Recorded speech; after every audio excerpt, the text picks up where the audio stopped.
Greetings and salutations. How are you? Welcome to another edition of Asian Nation. It is Tuesday morning and a cloudy, wet week we are in. Follow all that on WAFB Plus, on 9 News, on our websites, on our Facebook pages. We have so many ways to connect with you, and hopefully you will connect with us as well. So if you're watching us on Facebook, hit that like button or hit the share button or follow, and make sure that you follow us, like us, share it, subscribe on Facebook. Make sure you subscribe on YouTube as well so that we can get a lot of folks hooked up with us. I am so excited to have Jenni Peters here with us. Many of you know Jenni Peters. She is the founder of Varsity Sports. Jenni has a grocery list, which we will go into some of it, of accolades. But she is following the same. She's following the same philosophy that a lot of you know me, and a lot of you know that I read a lot of I call it self-help books. But Zig Ziglar, Dr. Norman Vincent Peale, Ron Ball, Brian Tracy, even to a degree Tony Robbins. One of the underlying things that they have through all of their philosophies is if you help other people get what they want, you will get what you want in abundance. And I know a lot of folks have done something similar or done versions of that, maybe had the monetary goal out there in front of others' needs a little bit more than others, but there are a lot of success stories we've shared with you on the air and here on Asian Nation. But Jenni Peters really eats, sleeps, breathes, lives the philosophy of helping other people get what they want. And therefore, she has been blessed abundantly, professionally as well as in other areas. And I've got you on the split screen with me, Jenni. First of all, thank you so much for coming on the program with us. Hey, Johnny. Good morning. Thank you so much for having me. Yeah, I learned from you a long time ago. You were a marketing professor at LSU and didn't know me from Adam at the time, and was one of my marketing professors back when I was in college. And she's taken her knowledge of being a marketing professor and just an avid love of people, and she took her philosophy and said, you know, if we make money, that's fine, but I really want to get people kind of encouraged about running. You had the little store on Perkins and the t-shirt shop, and that just blossomed. So before we get into anything real specific about why you're on with us today, I wanted to get a little history of your background. Now, Olympic trials, if I'm remembering correctly, and Nike racing team. Tell us about some of that. Well, that's way in my rearview mirror, Johnny. Thank you for remembering that for me. You know, those were great times. You know, it was in the early days of the running boom, and I was just fortunate enough to jump into a beer race on College Drive and realize I kind of like doing this, and the rest is history. Wow, unbelievable. So tell me about the t-shirt shop. Was that yours back then? Yeah, I was a co-owner. It was several people that owned it back then, but since then, two of us own it. And it was actually in the Varsity building for years. And then in 2000, we said, people can't keep wanting t-shirts. I mean, this t-shirt thing has got to fizzle out soon. And here, 20 years later, none of it's fizzled. And we changed the t-shirt shop into the store, and the rest of it. So I'm very, very proud of how far everything's come. And the t-shirt business has never, and Varsity certainly keeps the t-shirt business in business. So it's been a great ride. What year was that you converted it to Varsity Sports? 2000, in the year 2000. If you asked me how old the store was, I'd tell you it's 10 years old, but it's really 21. Wow.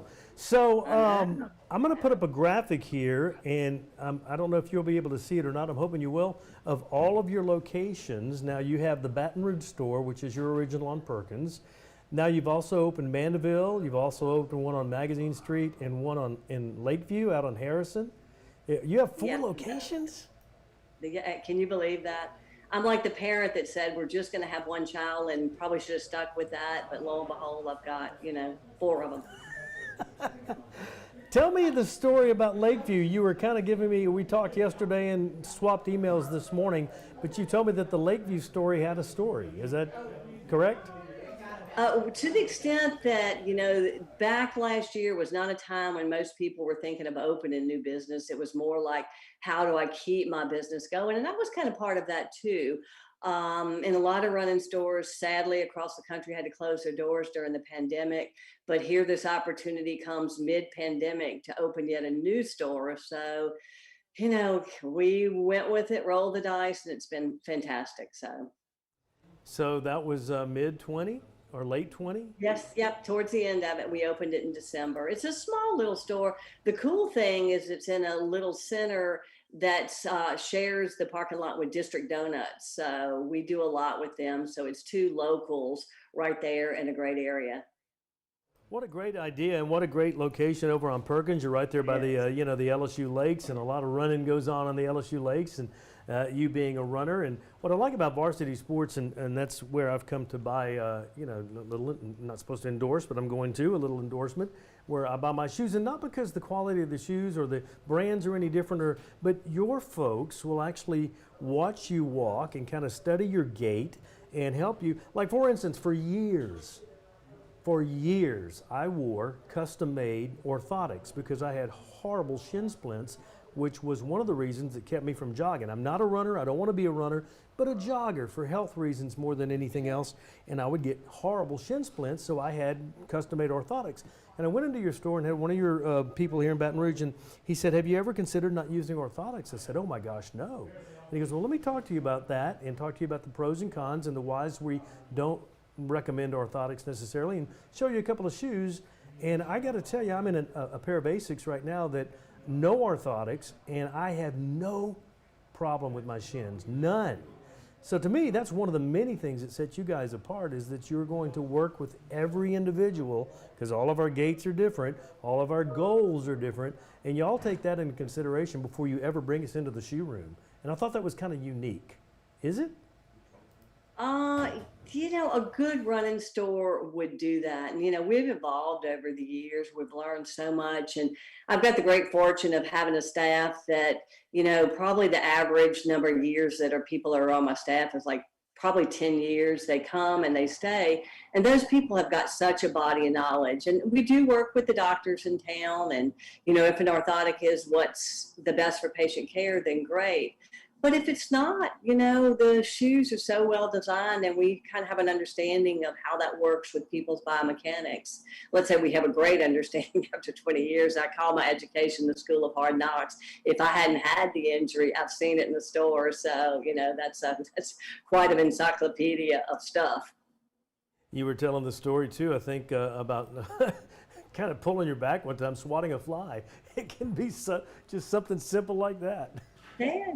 It can. It absolutely can. And so many people during the pandemic have picked up running and walking, really probably more so walking, and they realized that, the only thing that they probably need to invest in is a good pair of shoes. So it's been, the Baton Rouge community has been wonderful to us in 2021. I think we're going to probably have our best year, and it's people being out there and realizing this is the one thing one thing I need, and it does make a difference. Jenni, the reason I wanted to get you on today is folks are now starting to get out and about a little bit more. When the pandemic hit, we saw a lot of people out and about in the neighborhoods and bicycles and walking, and new parents pushing strollers and dads walking next to the thing with the wine or beer or whatever. So we did a lot. We saw a lot of that, but they weren't doing that necessarily for physical activity as much as they were just to get out of the house during quarantine. Well, now a lot of folks decided that they like that. A lot of older folks, a lot of folks in the baby boom era. And what I wanted to get you on and talk a little bit about is how to set goals for yourself, determine what you want to do. Do you want to run? Do you want to jog? Do you want to do it competitively? Do you want to do it for health reasons? And how to get started. So there's just a plethora, and I'm not really sure where to start with you on that, other than just getting your thoughts right off the top. Well, there's a lot of super sad things about the pandemic, but if we can glean any good things, it's the amount of activity people that got involved with, and, getting out in their neighborhoods. Anyway, to roll back to your question, Johnny, I think you found out last year how you start. You just get out there and start. If it's a walk around the neighborhood, if it's a walk around a neighborhood turns into 1 mile, then, I have people in here all the time that say, hey, I'm walking 2 and 3 miles now, 2 or 3 times a week, and I've never done that before. That's really how you start. It's your question probably anticipated a more sophisticated answer, but there is none, and some of those people have said, well, now maybe I might like to run. I usually hate to run, but this walking's getting kind of easy. So, I hear that every single day, so I know it's out there, and it's so gratifying to me. Is there a particular age where you're too young to start, or more importantly, where you're too old to start a walk-run program? Definitely not on the old side of things. Young, we see parents that get their kids engaged really young, but they're smart about it. So I think the answer is no, just on both ends. You've just got to be smart about it and realize your limitations as a 2-year-old as well as a 92-year-old. So the answer is resolutely no time is too early or too late. Because I'm on the backside of the baby boom thing. I've always wanted to run. You follow what I'm saying? I've always wanted to want to run. Yeah. But I've never certainly understand it. I've never run. I've done the walk jog thing a little bit around the lakes. I'll jog from light pole to light pole, and then I'll walk for 2 or 3 light poles, and then kind of deal. Is there a way to? I guess it's understood, I think, that you start with your physician, right? You make sure that from a health assessment that you're okay in what you need to be okay with to start a program, correct?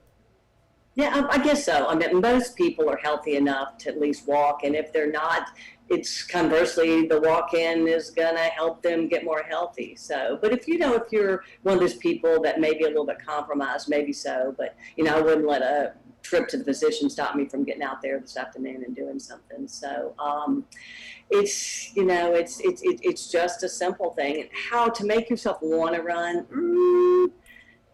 If you never want to run, that's okay, Johnny. You're out there, and you're out there a lot, and you're out there doing it the way you enjoy doing it, and to me, that's okay. But if you said, Jenni, I really kind of do want to run, what can I do? I would tell you to sign up for an event. People that I see that are evolving from a walker to runner say, I signed up with my family for this 5K, or I can't believe I hear myself saying this, but I'm signed up for Louisiana Half Marathon in January. Can you help me? So I think that goal is helpful. And if not a goal, maybe a friend that you're committed to doing it with, maybe even challenging each other. Wow.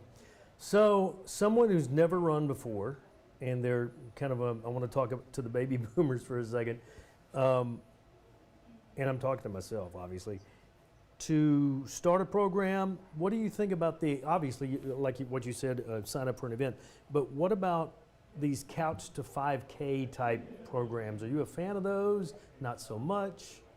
No, sure, they're fantastic. Most of them are well thought out. I mean, I hadn't seen one that I disagree with, and it basically says, take it slow, don't necessarily run for mileage, run for time, and eventually maybe take the weekends to build up, your longer walk or run. So most of them are fantastic, and I've written several of them myself, and it's just a kind of a groovy way to say, let's get out there, sign up for a 5K, and here's how you get there. So I'm all about it.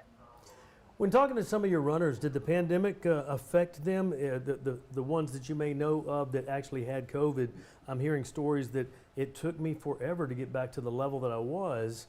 Have you heard any of that from anybody that's had the illness? No, and I think the community, the few people in our running community that got it really kind of got it outside of the group, and they were healthy to begin with, and I think that helps if these people were cardiovascular, so they haven't had any trouble whatsoever. So that's a good sign of being healthy going into an illness like the coronavirus. And we met fairly distanced throughout it. And if you listen to the literature, they said there was very little outdoor spread. So not a single case of, spread within, a 50, 60 person group meeting running community. So it says something to going into a pandemic with health. And number two, being outside and continue to be outside and do your exercises outside. I'm happy to go back into the gym. There's a lot of them that I patronize and absolutely love, but there's no place like outside, even in the hot Louisiana climate. And I know that's something that you wanted to touch on, Johnny, like how do we survive this 105-degree heat index? Because sometimes the last thing you want to do when you get in the evening at 5 or 5:30 and 6, and well, not you certainly, but people like me, is change clothes and get outside, and the humidity more so than the heat, I think. So if we're starting a running program or a jogging program, we're going to start, I'm assuming, walk, jog, right? More walking than jogging at first, and then evolve as you feel comfortable. After we make a trip to the store to Varsity Sports and take care of our running shoes. With me. That's got to be one of the top things as far as a jogger or a walker is the proper things on your feet. It absolutely is. I tell people all the time, they say, well, what's wrong with my this New Balance or Nike that I got at Dillard's or Shoe Station? I say they're adorable. There's nothing wrong with them. If you're not having any feet issues and if you're not getting ready to get involved with a serious exercise program. And when I say serious, I mean the people that I talk to every day, I'm walking 2 miles a day, 3 times a week. To me, that's fairly serious. And so, the $120 investment is, it's a 6 month to a year investment, and it's what you do every day. To me, it's nothing. And when a person gets in a shoe that's right for them, and you're a great testament to it. It makes a difference. And this is Jenni, the 40-year runner, as opposed to Jenni, the shoe store owner. I follow you. So get the shoes, get the motivation, get out there and start. I mean, the old Nike thing, and you're very tied into that with your background with the Nike racing team in the past. Yeah. The just do it, that really is as hard as it gets. Just get out there and start something. What do you think? Well, do you think just do it is what motivates you? I guess. I mean, I'm still carrying, some COVID weight, and even before COVID, I kind of needed to lose 20 pounds so I could get down to where I needed to lose 20 pounds kind of thing, if that makes sense. But I do feel better when I'm doing something. My problem is keeping the consistency is the issue with me. And I don't know if that's common. Right now I couldn't jog from block to block without getting all winded, but I've been checked out physically. It's just overweight and out of shape is what my doctor said, just quite bluntly. Well, the good news is 20 or 30 minutes of walking 3 times a week. It's so simple. That's the beauty of this particular sport. And I'm a real big fan of cross training. And like I said, I love to go to the various gyms around town, and I hop around to a bunch of them. They're kind enough to let me. But you just, you've got to just say, it's not that much. I'm going to feel better. I think COVID showed us, there would be forever, I could tell people, do this for your health, do this for your weight, you'll feel better. But I think COVID showed people that if I go out for 20 or 30 minutes, I just feel better up here. And so, if you can just make yourself, okay, to heck with this weight stuff. If I go out 30 minutes, I'm going to feel better up here. And so, Groups help. I know. I mean, we've got a really spectacular varsity running group. It's totally free. We have people that walk 20-minute miles all the way to people that are very competitive Boston qualifiers. And the little bit of a challenge is people say, I'm not a group person. It's intimidating. And I just say to them, come out one time. If you have any inclination to try to run a 5K or to train for a Louisiana half marathon, come try a group. It's not as intimidating. And I say, come once. And if it's not for you, I understand it's not for everybody. But that gives you, I mean, we meet 3, sometimes 4 times a week. And, you know, it's accountability. I mean, it makes me get out there yesterday at 5:30 when it's raining and humid, you know, as much as Louisiana can be humid. But I was out there because my people were out there for me. That's intimidating to me. It really It is. It's intimidating to a lot of people, but I just tell you, if you think you want to do something like that, just try it. You know, we meet at bars on Thursdays. It's not a serious group. We have 30 of us going to North Carolina just to have fun. So anyway, tomorrow. That is unbelievable. Yeah, you told me you were going to be out of town. I didn't know where you were going. That's great. All right, North Carolina. So let's do a 5K. I've never run a 5K without stopping or having to stop and walk a while. So Have you signed up for one? I have not signed up for one. Okay. I've going to be hunting for one for you in the fall.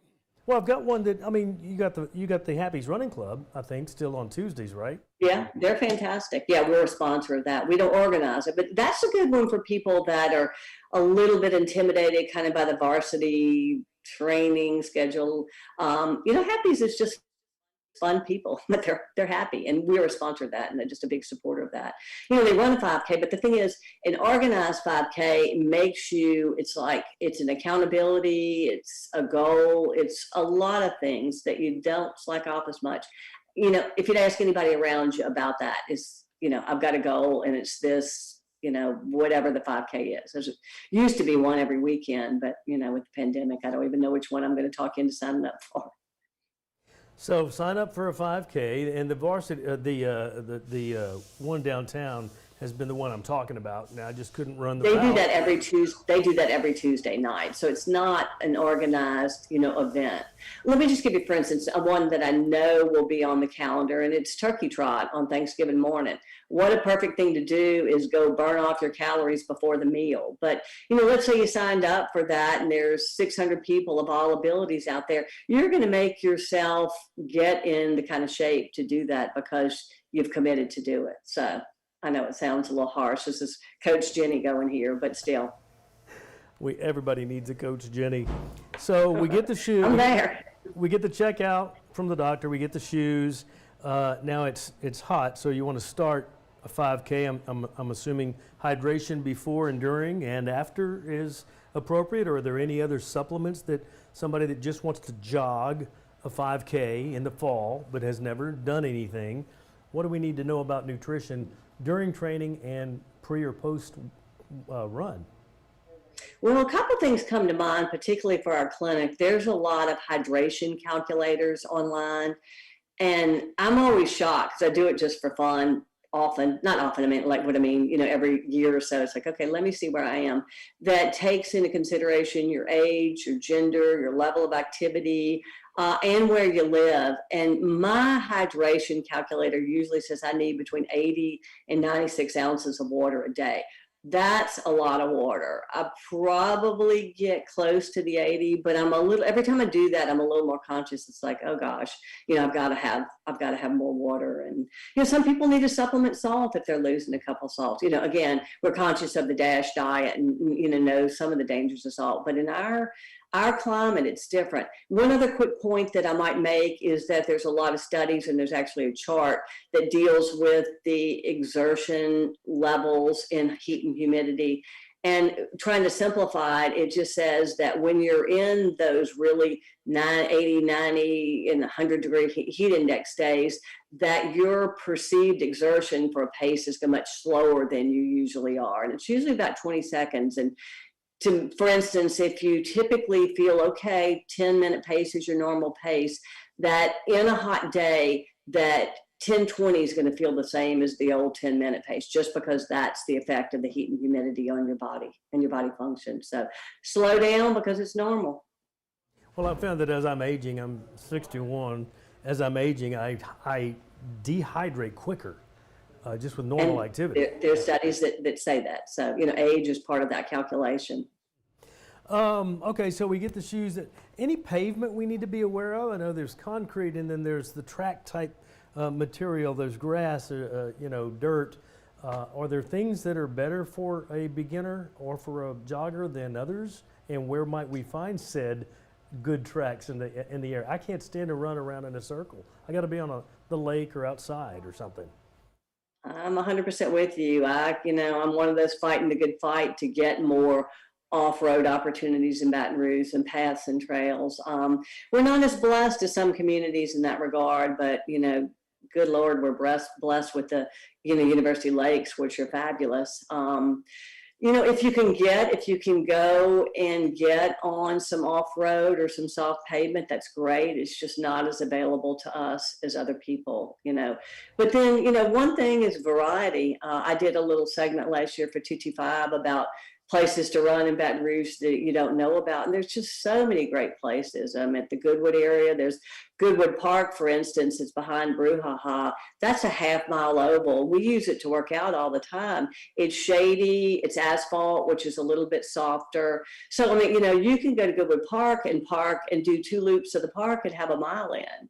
And there's the new Cap Trail behind Pennington that connects Olympia Park. Like if you go to Olympia Park, for instance, 1 loop around Olympia Park is a mile. And then you get on that Cap Trail and go out a little bit. So all that's to say is there's so many interesting opportunities in Baton Rouge that people don't really know about. And come to the varsity group because, I find every road in Baton Rouge there is. And my running group will tell you every hill there is too. Somebody told me Highland Road Park, Ring on the Grass out there is a pretty big area as well. Good point. That's a real good point. I'd love to go out there more. It's kind of far out for my group that works and meets at 5:30. I shouldn't say that because a lot of people live out there, but Highland Road Park is fantastic. Can you dispel some myths for me, if there are myths about tearing up your joints and ruining your knees and things like that? I heard a CBS News report many months ago, actually before COVID, that starting a program as you've aged can actually improve the quality of your calcium in your joints or so.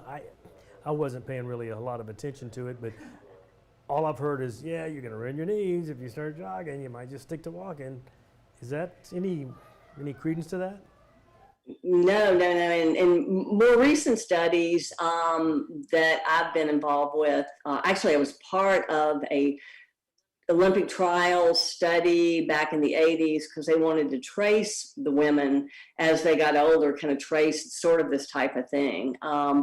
And really, in a nutshell, what they found out is the more you continue to do this type of thing, I have not quit running for all these years. I've been blessed with not being injured, which is probably part of why I wasn't injured because of the continuity. But anyway, what it has found out is that you develop the muscles and tendons around your joints with this activity. So it's actually lessening the impact. And that makes sense. I mean, if you don't have any muscles around those joints, then it's joint, it's that. But if you've got muscles holding around it, that's going to be terrific help. And there's even some studies that I talked to a group of women that have arthritis that say that there's a type of actually cartilage that's regenerated with exercise. It's not like the ones you're born with, but it's a type of cartilage that at least is a little bit more of a lubricant.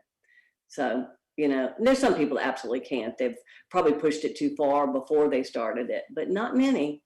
Or had an injury that, from, a some time in the military or sports in college or things like that would prevent them from running. But Yes. that's good to know. I agree. That's really good to know, actually. So, I'm just one little quick thing, and I don't want this to sound marketing oriented, but the industry has gone to this kind of overbuilt, real plush shoe that really helps people with joint issues. I mean, I even do a lot of business with people that have joint replacements because our shoe industry has gotten to where they're producing the top selling shoes are lighter, more cushy shoes that really allow people a lot more activity opportunities. So it's great. For a beginner, is there anything that we can get in trouble with? too much too fast is probably the only thing I can think of right off the bat. So many people that do get enthusiastic about it want to do too much. The weekend warrior syndrome, I'm sure you've heard, but that sometimes is the cause of overuse injuries. So Anything else, man? I've been kind of been really stingy with your time, and I don't want to, because I know you got to pack for the North Carolina tomorrow. Yeah, North Carolina. Wow. Anything else? So you talked about the turkey trot coming up, which is a 5K on Thanksgiving Day. Is it too late here on the 22nd of June to be ready for a full 5K by that time? No, Johnny, honestly, and I've trained beginners to 5K. 6 weeks is really the window for even a beginner, even somebody like yourself that you told me, Jenni, I want to get ready. I could get you ready. I promise you in 6 weeks. And then a lot of people get hooked and say, well, this was not bad. I want to improve my time. So I will say, if anybody's interested, the week after Labor Day, we always start our new running group, and we always have a beginner to 5K group that train for different things. This is a little bit different because we don't have as many races on the calendar. They're slowly adding back to it, but we'll figure something. So those of you that are interested, kind of get yourself ready this summer, and we start back really easy the week after Labor Day. And it's totally free. You'll meet lots of friends, enjoy the social aspect of it. And that's, the social aspect of it, and particularly in Baton Rouge, I've met so many wonderful people from so many walks of life. And we've got everybody from the coroner out there to the head of the vet school. It just makes me intimidated. I don't think I could keep up with you. I know, you shouldn't. You shouldn't. Come out there once and see the type of people. So what days? We are Monday, Thursday at 5:30 in the afternoon, all over town, and then Saturday mornings at 7:30. Again, keep in mind, Johnny, in September, maybe I'll get back in touch with you and see if you want to come out at least for a couple of times and see what you think. A date? I'd like to do that, because I've been saying this since for the last 10 years. I join a little $20 a month health club. I go at the first of the year, do a little treadmill, and I think I've done something. Well, now it's not vanity, although I really do have a lot of public appearances where I'm not comfortable with the way I'm looking. But more so now, as I'm aging, in now I'm not 60 anymore. I'm in my 60s, which I'm having. That's a whole other conversation we'll have over coffee. Oh, yeah. But now it's starting to become, okay, you got to do it now. Yeah, I mean, there's no, I'll do it at some point. I'm still young. I do feel like I'm still young, but the body's changing, and I need to do something to keep active as I'm aging. That's one of the biggest things I hear from 75, 80, 85, 90-year-olds that I go to church with or whatever, is their secret is they never stopped moving as they started aging. And they're in, great shape. They're not going to run out of the house if the house catches on fire and plop in the front yard and have a heart attack. They won't. And that in itself is a goal, I guess. Yeah, and you talk about the weight thing. It's just kind of a natural offshoot of staying more active is you lose weight. I mean, you don't have to go on a super restrictive diet. You've just got to stay active. So that's an incentive for a lot of people. And, I see people year in and year out that come out and just become regular, and they're 20, 30 pounds later, they feel better and they actually, enjoy what they're doing. So it's, again, I'm not a preacher for running per se. I'm a preacher for, staying active, because look, Johnny, I'm like you. I continue to tell myself, Jenni, you're not 35 anymore. But then I go out that afternoon and run with the 35-year-olds, and then I have to tell myself, Jenni, you're not 35 anymore. But so, we all go through it. I'm glad to hear that. I'm just having a little midlife crisis now. I don't want to go buy the red Corvette, but it's just, my age has never bothered me, and it's starting to bother me, and I don't know really why. Again, conversation for another day. Fantastic. I'm going to put the screen up again. These are all of your locations. You have Baton Rouge, you have Claiborne Street in Mandeville, Magazine in New Orleans, and Lakeview, New Orleans, out on Harrison Avenue. Any closing comments or any thoughts you would like to leave for either seasoned runners that might be watching, or people that just need to get off the couch and do something, even if they never jog or run in their life? I think we've sort of evolved into it towards the end of our conversation. Is I invite people to look at our social media, our Facebook page, or sign up for our emails at varsityrunning.com, and maybe think about coming out in the fall. However modest your goals are, getting with a group and having me boss you around for a couple months ain't all bad. Well, you were a great professor in college, I can tell you that much right now. So I was excited to just watch your progress over the years and put that old-fashioned marketing, find a need. I think one of your lectures was you go out, find a need, and then develop a product or service that meets that need. And you've certainly done that in a huge way.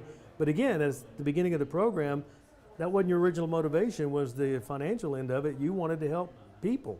And that's... I just can't say enough about what I've seen from that aspect of you and your organization. I appreciate it, Johnny. You've always been one of my favorite people in Baton Rouge and the whole WAFB family, Diane and the whole gang. So love you and thank you for having me. Bless your heart. Have fun in North Carolina. Go do wash and pack. I'm going to do it all. I promise you, I'm going to do every single thing. That's awesome. I'll talk to you when you get back. We'll grab coffee. All right, Johnny. See you. Thank you so much. Thank you very much. Jenni Peters, what a great guest. What a fantastic guest. She is just an idol to a lot of people and a motivator for a lot of people. And I guess the story for me and you, and we can maybe do this together here on Asian Nation, is to get out and just do it and just start a program and get ready to get in some better health if you're not quite where you want to be, or if you're in good health, to maintain that as we age.